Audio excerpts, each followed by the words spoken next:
भारतीय कुश्ती संघ के अध्यक्ष बृजभूषण शरण सिंह के खिलाफ कार्रवाई की मांग कर रहे भारतीय पहलवानों को अभी तक कई तरफ से कई बातें सुनने को मिली हैं, कुछ उनके पक्ष में तो कुछ उनके खिलाफ। इसके बावजूद पहलवानों ने शायद ही सोचा होगा कि भारतीय ओलंपिक अध्यक्ष और महान एथलीट पीटी उषा उनके खिलाफ बयानबाजी करेंगी।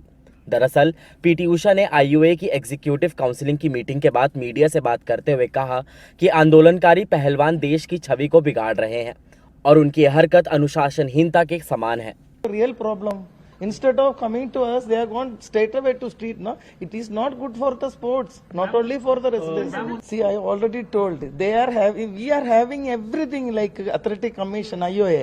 Whatever they are having feeling, they could have come to us and then it could have been solved. If it is not solving, then they can go to everywhere. But instead of that, they are going straight away to street. It is not good for the sports. IOA अध्यक्ष PT Usha के ये बयान जाहिर तौर पर धरने पर बैठे पहलवानों के लिए चौंकाने वाला है, क्योंकि पीटी उषा एक एथलीट रही हैं और धरने पे बैठ रहे पहलवानों ने पीटी उषा के इस बयान पर नाराजगी जाहिर की है। ये बात सुन के बहुत दुख हुआ, क्योंकि एक महिला खिलाड़ी हो के वो महिला खिलाड़ियों की नहीं सुन रहे हैं। हम बचपन से उनको फॉलो करते आए हैं, कहीं ना कहीं उनसे इंस्पायर्ड भी हुए हैं कि उन्होंने देश के लिए इतना अच्छा किया है और हमें उनसे प्रेरणा भी मिली है। लेकिन एक महिला हो के अगर वो ये बात बोल सकते हैं ना, तो मतलब कहाँ डिसिप्लिन कर दिया। हम तो शांति से यहाँ बैठे हैं और हम बैठते भी नहीं यहाँ, अगर हमारी सुनवाई हो जाती तो। 3 महीने वेट करने के बाद भी सुनवाई नहीं हुई, इसीलिए हमें ये मजबूरन करना पड़ रहा है। वहीं धरने पर बैठे पहलवानों ने खेल मंत्री अनुराग ठाकुर पर भी सवाल खड़े किए हैं और आरोप लगाया कि मीटिंग में कई बार हम लोगों को डराने की कोशिश की गई है। और खेल मंत्री के 12 घंटे वाले बयान पर पहलवानों ने कहा कि सच तो ये है कि खेल मंत्री ने 12 मिनट भी हमसे बात नहीं की। किसके कहने पे समझौता हुआ है, क्या अंदर बात हुई थी, पूरी बातें हमने अभी भी ओपनली नहीं बोली हैं। तो खेल मंत्री जी से पूछिए कि क्या आपने समझौता करते टाइम कितना टाइम खिलाड़ियों को दिया था। 12 मिनट टोटल नहीं दिए उन्होंने, 12 घंटे तो दूर की बात है। फोन कॉल बजरंग ने किए, मैंने फोन कॉल किए। क्या कमेटी बनने के बाद कोई उनकी जिम्मेदारी नहीं है? कोई खिलाड़ी फोन करे तो उनके अधिकारी फोन उठा के बोले सर बिजी हैं सर। क्या सर 1 महीने तक बिजी थे या 3 महीने तक ही बिजी चल रहे थे? दरअसल केंद्रीय मंत्री अनुराग ठाकुर ने बताया था कि उन्होंने 12 घंटों तक पहलवानों से बातचीत की और एक कमेटी का गठन किया है। जहां तक आप रेसलर्स की बात करते हैं, पूरे रेसलिंग में से कुछ खिलाड़ी अगर आज जंतर मंतर पर बैठे हैं,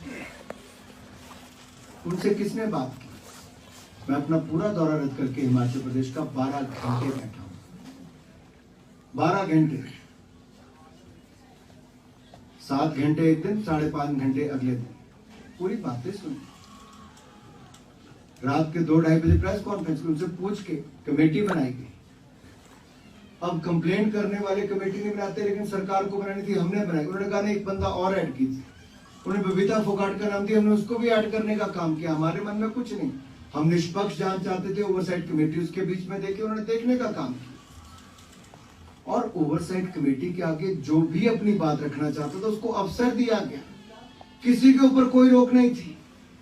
समय सीमा बढ़ी इनके कारण, हमने बढ़ाने का काम भी किया। 14 बैठकें हुई। पिछले 6 दिनों से धरने पर बैठे पहलवानों को अब राजनीतिक पार्टियों के साथ साथ बॉलीवुड एक्टर्स और कई स्पोर्ट्स पर्सनैलिटीज का भी साथ मिल रहा है।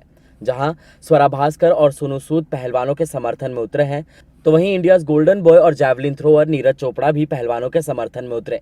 नीरज चोपड़ा ने एक पोस्ट शेयर कर लिखा, न्याय की मांग को लेकर हमारे खिलाड़ी सड़क पर हैं। ये देखकर मुझे दुख होता है। हमारे महान देश का प्रतिनिधित्व करने और गौरवान्वित महसूस कराने के लिए इन खिलाड़ियों ने कड़ी मेहनत की है। एक देश के रूप में हम अखंडता की रक्षा और प्रत्येक व्यक्ति की गरिमा के लिए जिम्मेदार हैं, चाहे वो एथलीट हो या नहीं।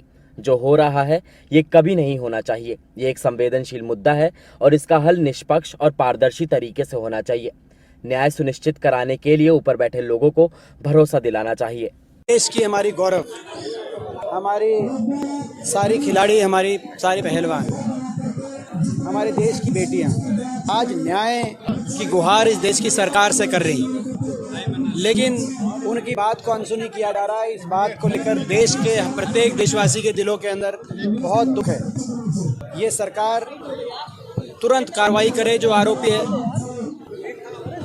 और मैं ये भी कहूँगा कि केवल अब ये 3 महीने से इन्होंने देश की सरकार पर अपना विश्वास टिकाया, उसके बाद ये धरने पे बैठे, तो केवल वो आरोपी ही नहीं, आज कहीं ना कहीं उस अपराध में वो भी साझे, उनका भी साझा है जो उस आरोपी के खिलाफ या तो कार्रवाई नहीं करने दे रहे या उसको ढकने का प्रयास कर रहे हैं। अविलंब कार्रवाई हो, एफआईआर दर्ज हो, सीबीआई की इंक्वायरी हो, जो ये आरोपी से हमारी मांग है।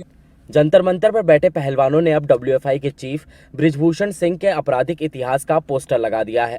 इसमें उन्होंने बृजभूषण सिंह के ऊपर लगे 48 मामलों का जिक्र किया है और इसमें गुंडा act, arms act, gangster act और तमाम अलग अलग धाराएं शामिल हैं। इसके अलावा किस थाने पर कौन सा मुकदमा दर्ज हुआ है, ये भी इस पोस्टर में जारी है।